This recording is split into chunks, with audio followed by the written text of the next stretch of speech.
Les Bagnoles 2.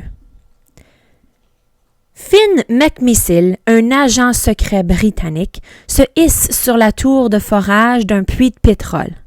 On l'a informé qu'il y retrouverait le professeur Z, un dangereux criminel allemand. Finn se déplace sur les chevrons en silence afin de prendre des photos de la scène. C'est alors qu'il aperçoit un collègue réduit en un vulgaire bloc de métal. Son essence ne fait qu'un tour. À Radiator Springs, Flash McQueen prend une huile pression au restaurant Wheelwell. Miles Axelrod, un ancien magnat du pétrole, et Francesco Bernoulli, un coureur italien, passent à la télévision. Axelrod organise une compétition, le Grand Prix international, afin d'inaugurer Alinol, un nouveau carburant alternatif. Flash participera à la course. Flash et son équipe depuis arrivent à Tokyo pour la première course. Mater embarrasse Flash lorsque, pendant la soirée d'inauguration, il laisse échapper de l'huile devant Axelrod. Mater roule à toute vitesse jusqu'aux toilettes. Le jet d'eau de la cabine automatique lui fouette la carrosserie. Toujours dans les toilettes, les deux membres de la bande du professeur Z, Graham et Acer, encerclent l'espion américain Rod Torque Redline. Mater les surprend en sortant de la cabine. Torque profite de cette diversion pour cacher le dispositif que recherchent les espions britanniques sur la dépanneuse. Le lendemain, jour de la course, Finn et sa coéquipière, Holly Shiftwell, ne quittent pas Mater des yeux. Ils voient en son attitude suspecte un espion potentiel. Non loin de là, Graham et Acer pointent une caméra sur les coureurs. Celle-ci émet des radiations qui font exploser les moteurs des cibles. L'Alinol ne fait pas bien parler de lui. Les hommes de main du professeur Z encerclent petit à petit Mater. Ils souhaitent récupérer l'élément que Torque a dissimulé sur lui. Finn s'interpose pour le sauver avec de spectaculaires prises d'arts martiaux. Mater est épaté par cette démonstration de karaté. Mater en a oublié son rôle de conseiller de course. Flash entendait tout ce qu'il disait au micro et s'est laissé distraire. Francesco est le grand vainqueur du jour. Flash rejoint Mater et lui lance « C'est à cause de toi si j'ai perdu !»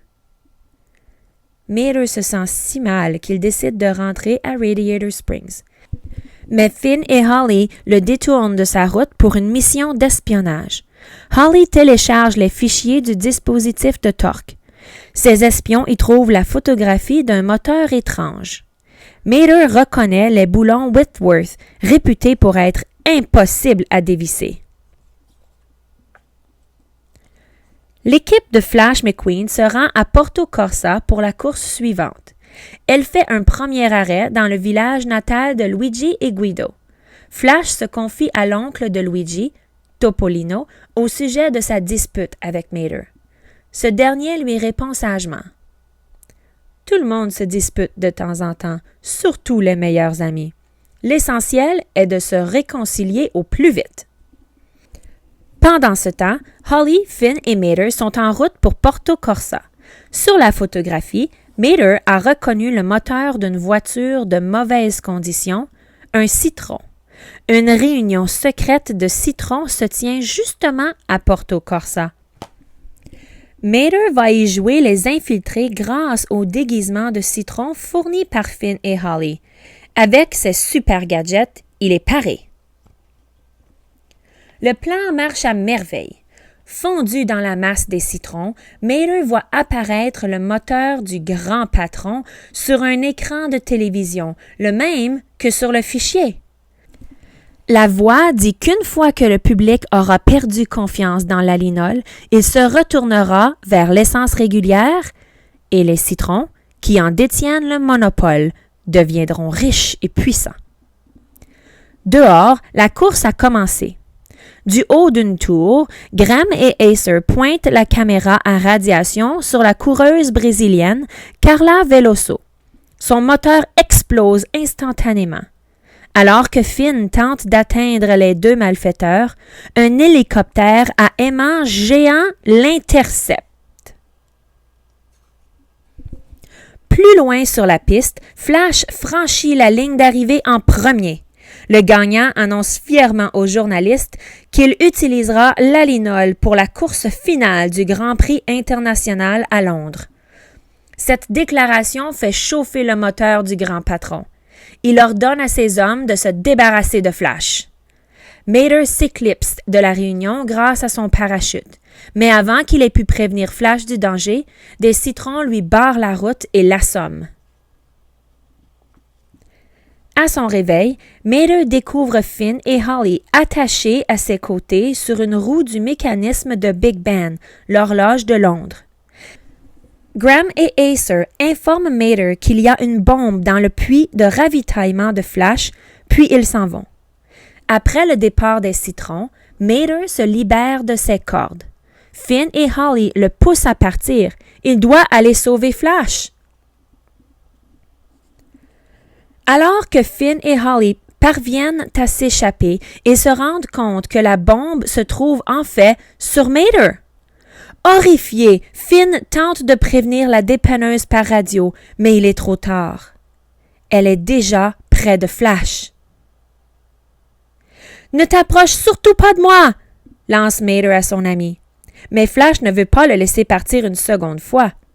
Il le suit donc à la trace. Pendant ce temps, le professeur Z est arrêté dans sa fuite par Finn. L'agent secret lance un câble qui immobilise le criminel. Il rejoint alors Holly, Mater et Flash avec son prisonnier. Guido tente tant bien que mal d'enlever la bombe attachée à Mater, mais les boulons ne tournent même pas. C'est alors que tout devient limpide pour la dépanneuse. Il sait qui se cache derrière le grand patron. Mater file au palais de Buckingham en compagnie de Flash. Là-bas, il dévoile à la reine qu'Axelrod est le grand patron. Les boulons qui fixent la bombe sur lui ressemblent aux boulons Whitworth vus sur la photographie. Le moteur sur le cliché n'est nul autre que celui d'Axelrod. Axelrod est contraint de désactiver la bombe. Tout le monde est sauvé. La reine exprime sa reconnaissance en faisant Mater chevalier. Mater, Flash et leurs amis se retrouvent bientôt chez eux pour la préparation d'un grand événement, le Grand Prix de Radiator Springs. Finn et Holly y assistent aussi. Ils auraient voulu que Mater les suive pour de nouvelles missions, mais ce dernier décline l'offre poliment. Il réussit cependant à garder les propulseurs pour pouvoir courir aux côtés de son grand ami Flash.